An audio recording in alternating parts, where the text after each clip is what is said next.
Welcome વિદ્યાર્થી મિત્રો, ફરી એક વખત ઓનલાઈન લેક્ચર્સની અંદર આપ સર્વનું સ્વાગત છે. હું રીટા લોદરિયા, TYBA સેમ 5ની અંદર પેપર નંબર 16 ઇન્ડસ્ટ્રીયલ સાયકોલોજીની વાત આપણે કરી રહ્યા હતા. એમાં યુનિટ 1 જે છે ઔદ્યોગિક મનોવિજ્ઞાનનો પરિચય પૂરું કર્યું. ત્યારબાદ યુનિટ નંબર 2 અને જેનું નામ છે કાર્ય વિશ્લેષણ, એની આજે ચર્ચા કરવાની છે કે એનો અભ્યાસ જે છે એ આપણે કરવાનો છે. સૌપ્રથમ આપણે યુનિટ 2ના અભ્યાસના વિષય વસ્તુના મુદ્દા જોઈ લઈએ. ટોટલ 5 મુદ્દાની વાત આપણે કરવાની છે. પહેલો મુદ્દો છે એટલે કે 2.1 કાર્ય વિશ્લેષણનો અર્થ, 2.2 કાર્ય વિશ્લેષણના ઉપયોગો, 2.3 કાર્ય વિશ્લેષણની માહિતીના ઉદ્ગમ સ્થાનો, 2.4 કાર્ય વિશિષ્ટીકરણ, 2.5 મનોવૈજ્ઞાનિક કસોટીના પ્રકારો. આ પાંચેય મુદ્દાની ચર્ચા યુનિટ નંબર 2 એટલે કે કાર્ય વિશ્લેષણ નામના યુનિટમાં કરવાની છે. આપણે પહેલો મુદ્દો એટલે કે 2.1 કાર્ય વિશ્લેષણનો અર્થ જે છે એની ચર્ચા છે અત્યારે કરીએ. સૌપ્રથમ પ્રશ્ન એ થાય કે કાર્ય વિશ્લેષણ એટલે શું? એ સમજતા પહેલાં આપણે બેઝિકલી નામ પરથી એવું સમજીએ કે ભાઈ કાર્યનું વિશ્લેષણ કરવામાં આવતું હોય તેને આપણે કાર્ય વિશ્લેષણ તરીકે ઓળખાવી શકીએ. ઇન્ડસ્ટ્રીયલની અંદર, સંગઠનલક્ષી મનોવિજ્ઞાનની અંદર, કોઈ પણ ઉદ્યોગની અંદર જ્યારે કાર્યની વાત આવે, કાર્ય વિશ્લેષણની વાત આવે ત્યારે સૌથી મહત્ત્વની બાબત જે છે એ બને કે એનો અર્થ જે છે એ સમજવો ખૂબ જરૂરી બને. વાત કરીએ આપણે કે ભાઈ જે કાર્ય માટે ઉમેદવારોની ભરતી કરવાની છે, કોઈપણ ઇન્ડસ્ટ્રીયલ કોઈપણ સંસ્થાની અંદર જ્યારે કોઈપણ કાર્ય માટે, જે કાર્ય માટે ઉમેદવારની ભરતી કરવાની છે તે કાર્ય કેવા પ્રકારનું છે, તેમાં કઈ ફરજો નિભાવવાની છે, તે માટે કર્મચારીમાં કયા લક્ષણો કેટલા પ્રમાણમાં હોવા જોઈએ તેની સ્પષ્ટ માહિતી જો ભરતી વખતે આપણે કરીએ તો સ્વાભાવિક છે કે યોગ્ય વ્યક્તિની પસંદગી થઈ શકે. પરંતુ જો એ સમયે ભરતી વખતે કેવા પ્રકારનું કાર્ય કરવાનું છે, કઈ ફરજો નિભાવવાની છે, કર્મચારીની અંદર કયા પ્રકારના લક્ષણો હોવા જોઈએ તેની સ્પષ્ટ માહિતી જો ભરતી વખતે ભરતી અધિકારી પાસે ન હોય તો તે સ્વાભાવિક રીતે જ યોગ્ય વ્યક્તિની પસંદગી કરી શકશે નહીં.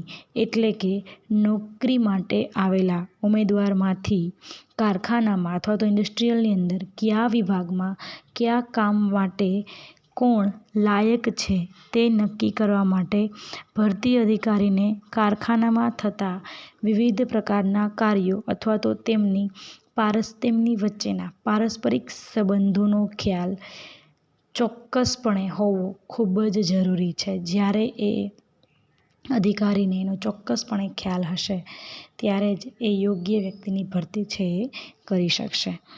હવે વાત કરીએ કાર્ય વિશ્લેષણનો અર્થ.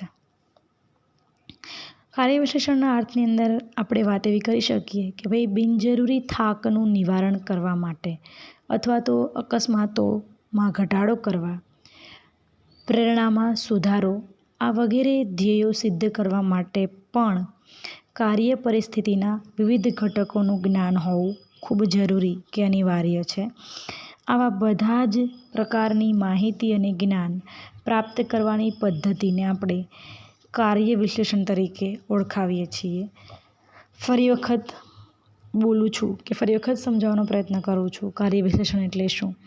તો કે બિનજરૂરી થાકનું નિવારણ, અકસ્માતોમાં ઘટાડો, પ્રેરણામાં સુધારો, આ વગેરે ધ્યેયો સિદ્ધ કરવા માટે કાર્યની પરિસ્થિતિના વિવિધ ઘટકોનું જ્ઞાન હોવું અનિવાર્ય છે. અને આવા બધા જ પ્રકારની માહિતી અને જ્ઞાન પ્રાપ્ત કરવાની કોઈ એક પદ્ધતિને કાર્ય વિશ્લેષણ તરીકે ઓળખવામાં આવે છે.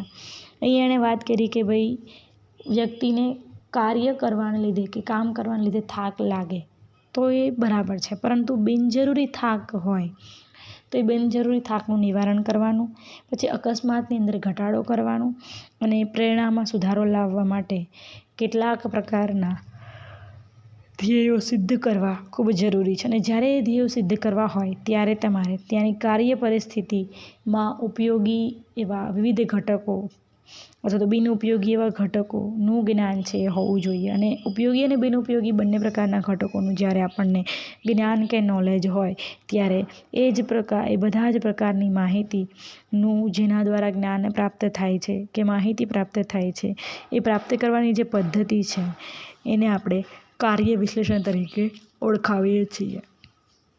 ત્યાર પછી એણે વાત કરી છે કે અહીંયા ગ્રિસિલ અને બ્રાઉન નામના જે વિદ્વાન છે એ ગ્રિસિલ અને બ્રાઉન નામના વિદ્વાન કાર્ય વિશ્લેષણની વ્યાખ્યા આપતા જણાવે છે કે કોઈ પણ નાના કે મોટા ખાનગી કે જાહેર ક્ષેત્રના કર્મચારીઓની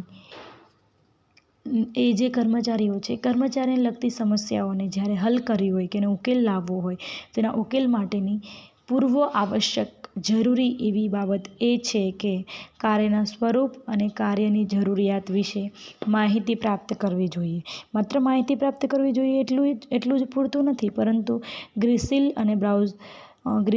અને બ્રાઉન ત્યાં સુધી જણાવે છે કે ભાઈ એ વ્યક્તિ જે છે એ યોગ્ય વ્યવસાયિક સમસ્યાને હલ કરવા માટેનું પ્રથમ પગથિયું છે કે એનું યોગ્ય રીતે કાર્ય વિશ્લેષણ થયેલું હોવું જોઈએ.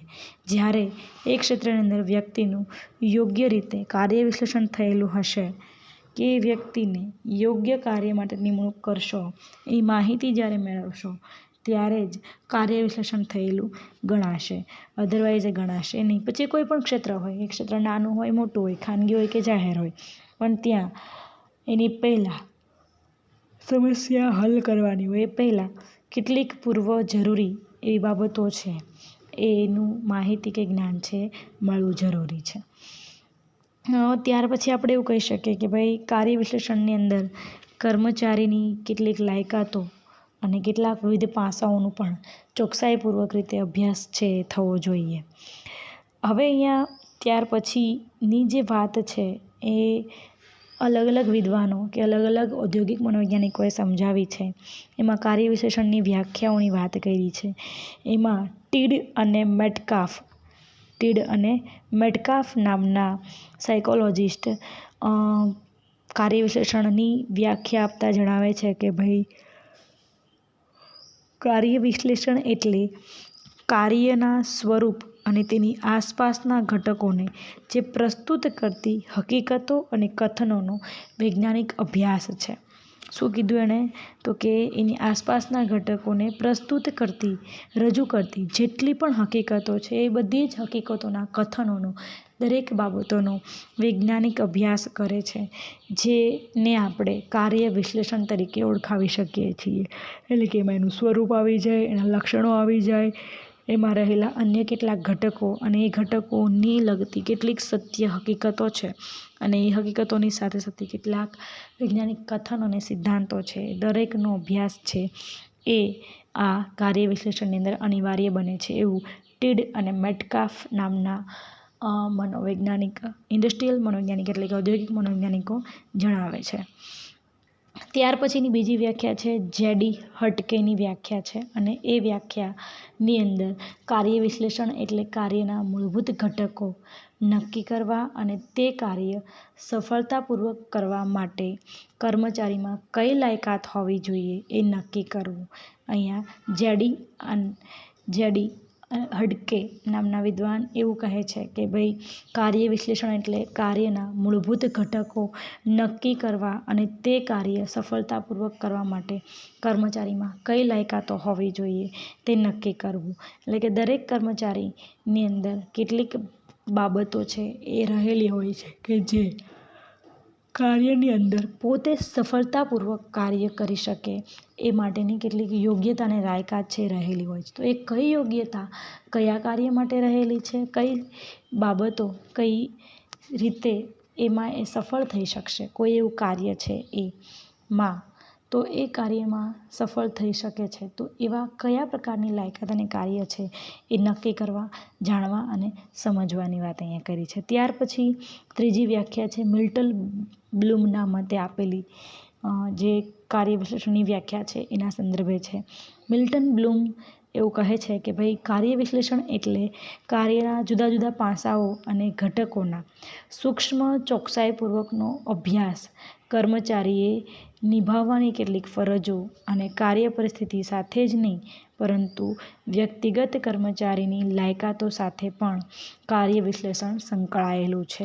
અહીંયા માત્ર કાર્ય વિશ્લેષણ એટલે કેટલાક પાસાઓ અને ઘટકોનું સૂક્ષ્મ ચોકસાઈપૂર્વકનો અભ્યાસ કરવો એટલું જ નહીં, પરંતુ એની સાથે સાથે કર્મચારીએ નિભાવવાની કેટલીક ફરજો છે અને એની સાથે કેટલીક ત્યાંની કાર્ય પરિસ્થિતિઓ સાથેની અને એની સાથે વ્યક્તિગત રીતે કર્મચારીની લાયકાતો સાથે પણ કેટલુંક વિશ્લેષણ છે એ સંકળાયેલું છે, જેને આપણે કાર્ય વિશ્લેષણ તરીકે ઓળખાવીએ છીએ. અહીંયા આપણે કેટલીક વ્યાખ્યાઓ જે છે એ વ્યાખ્યાનું વિશ્લેષણ કરીએ તો આપણને ખ્યાલ આવશે કે ભાઈ સૌપ્રથમ વ્યાખ્યા વિશ્લેષણની અંદર એ બાબત આવી શકે કે ભાઈ કાર્ય વિશ્લેષણમાં વ્યક્તિના કાર્યના જુદા જુદા સોપાનો, અતિ સૂક્ષ્મ ઘટકો, કાર્યનું સ્વરૂપ, હકીકતો અને ફરજોનો અભ્યાસ કરવામાં આવ્યો છે. ત્યાર પછી કાર્ય વિશ્લેષણની અંદર કાર્ય પરિસ્થિતિ જ નહીં પરંતુ કર્મચારીની વ્યક્તિગત લાયકાત અને વૈજ્ઞાનિક અભ્યાસોનો સમાવેશ છે એ કરવામાં આવ્યો છે. અને એની અંદર પણ એને વાત કરી છે કે અન્ય કેટલીક એવી બાબતો છે કાર્ય વિશ્લેષણની અંદર કે જેમાં કાર્યનું વર્ણન. હવે કાર્યનું વર્ણન એટલે કે જવાબદારી નિભાવવાની ફરજો અથવા તો કેટલીક એવી બાબતો છે જે અગત્યની છે, એવા કેટલાક ઘટકો છે, તો એ દરેક ઘટકોનો સમાવેશ એમાં કરવામાં આવે. તો આ દરેક બાબતોનો જેમાં સમાવેશ કરવામાં આવે, જેને વિસ્તૃત રીતે સમજવામાં આવે તો તેને આવતું હોય અથવા તો સમજવામાં આવી રહ્યું હોય તે દરેકને કાર્ય વિશ્લેષણ તરીકે અહીંયા ઓળખાવી શકાય છે. કાર્ય વિશ્લેષણની આ 3 વિદ્વાનોએ આપેલી વ્યાખ્યાઓ જે છે એ અહીંયા આપણે પૂર્ણ કરીએ છીએ.